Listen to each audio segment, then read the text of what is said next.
ನಮಗ್ ಜನ್ಮ ಕೊಟ್ಟ ತಾಯಿನ ನಾವೆಲ್ಲ ಯಾವ ರೀತಿ ಪೂಜ್ಯ ಭಾವನೆಯಿಂದ ಕಾಣ್ತೀವೋ, ನಾವು ಹುಟ್ಟಿರೋ ಈ ಭಾರತ ದೇಶನ, ಈ ಭೂತಾಯಿನ ಅಷ್ಟೇ ಗೌರವದಿಂದ ಕಾಪಾಡ್ಕೊಳ್ಳೋ.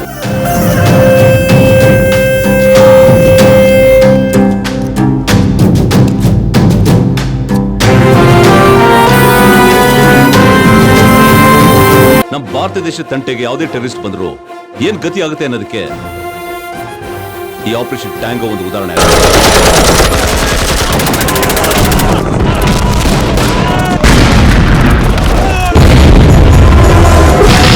ನಮ್ಮ ದೇಶದ ಪ್ರಜೆಗಳು ಶತ್ರುಗಳ ಭಯ ಇಲ್ಲದೆ ನೆಮ್ಮದಿಯಾಗಿ ಜೀವನ ಮಾಡಬೇಕು ಅಂದ್ರೆ ಕಣ್ಣಿನ ರೆಪ್ಪೆ ಯಾವ ರೀತಿ ಕಾಪಾಡುತ್ತೋ ನಾವು ನಮ್ಮ ದೇಶನ ಅದೇ ರೀತಿ ಕಾಪಾಡಬೇಕು. ಸವಿ ನೆನಪಿನ ಚಿತ್ರವು ಮನ ಮಿಡಿಯುತ್ತಿದೆ, ಈ ಕಾಡದಿರು ನಾಡನ್ನು ರಕ್ಷಿಸುವ ಯೋಧರು ನಾವಯ್ಯ, ನಾಡಿನ ಸೇವೆಯಲ್ಲಿ ಜೀವನವೇ ಧನ್ಯ. ಭಾರತ ಮಾತೆಯನ್ನು ಪೂಜಿಸುವ ಗೆಳೆಯ.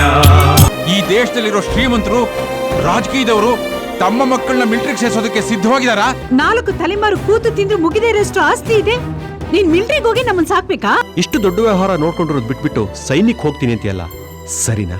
ಸೈನಿಕ್ ಸೇರಿ ದೇಶ ಸೇವೆ ಮಾಡೋದಕ್ಕೆ ಎಷ್ಟು ಜನ ಇಷ್ಟಪಡ್ತಾರೆ ಹೇಳಿ?